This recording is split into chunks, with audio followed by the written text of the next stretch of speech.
We're following this breaking news impacting President Trump's immigration policy. In just the last hour here in New Hampshire, a federal judge issued a nationwide block against the president's order to end birthright citizenship. So that judge granted the plaintiff's bid for class action status, but ruled that the protected class does not include the parents of the children whose citizenship would be threatened.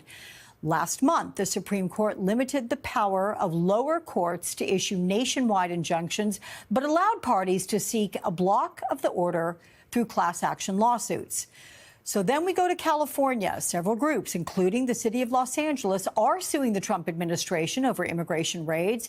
A hearing on the case will be heard there this afternoon.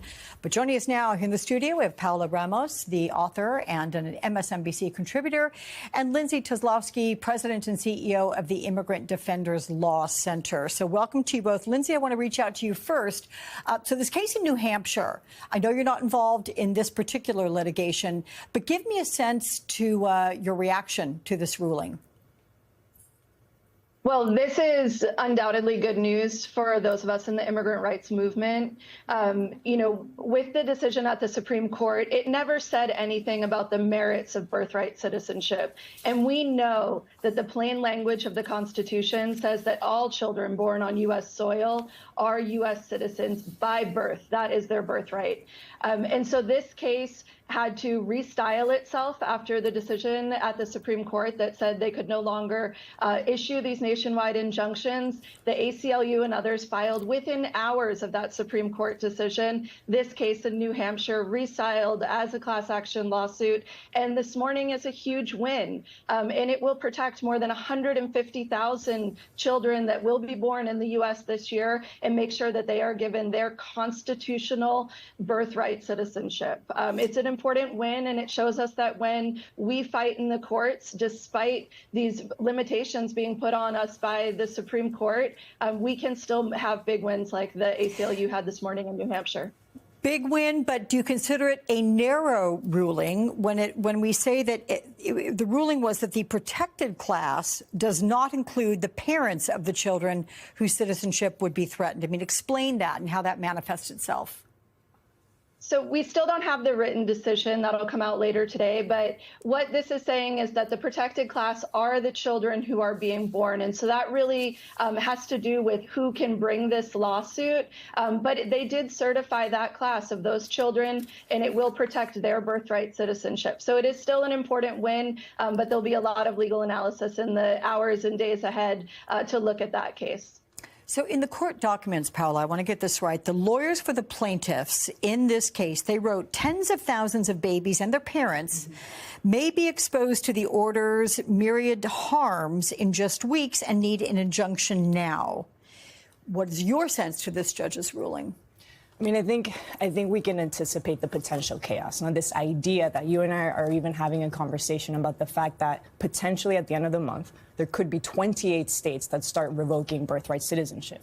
What that looks like on the ground is chaos. It looks like a potential new emerging humanitarian crisis within our borders. It looks like then the beginning of potentially mass statelessness. And so the question that haunts me is, for those people that belong nowhere in the eyes of the government, for those people that then cannot be repatriated back to countries, say Venezuela or Cuba, what happens to them? What is the administration capable of doing to people like that? Wait, what does happen to them? Well, that's the question. I don't know, right? Because precisely the 14th Amendment was written so that we would never be able to have this conversation, right? So that no executive power, no person, no sole institution could ever lead us to this conversation where suddenly citizenship could be defined by race, by heritage, or blood, which is something that, for instance, J.D. Vance is actively doing. But here we are. And so that is the question that haunts me.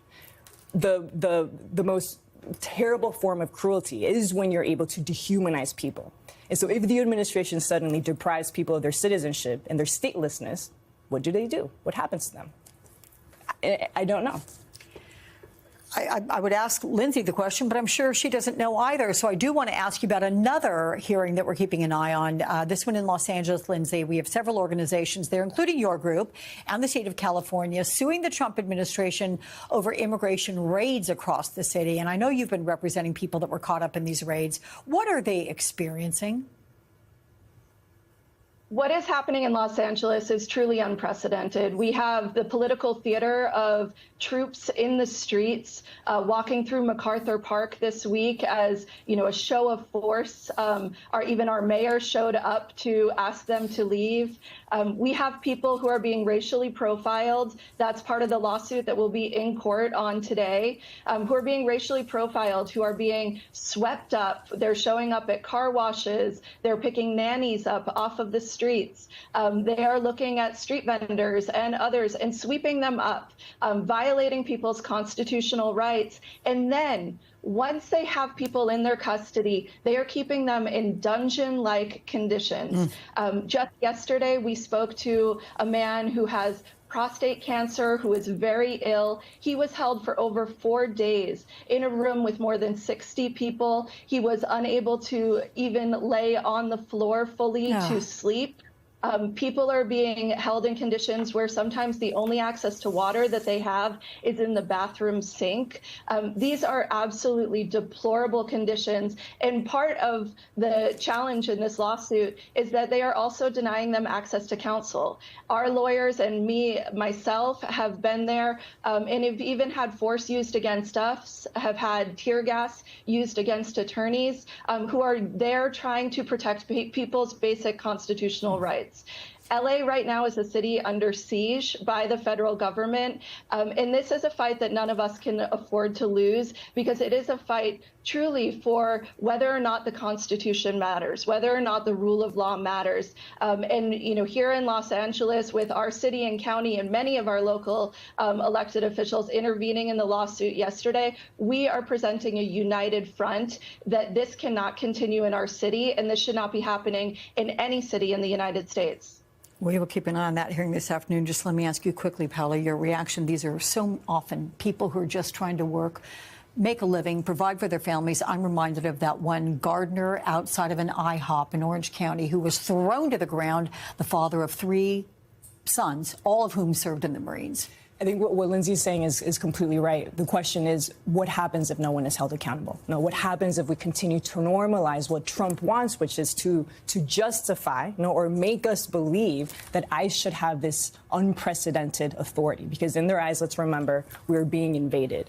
And so for them, this is about justifying that violence, justifying all of that. And so when we start comparing this increasing ICE force to vigilantes, militia, some do it to Gestapo. The question is, once again, if they continue to operate with impunity, then you can start making those comparisons.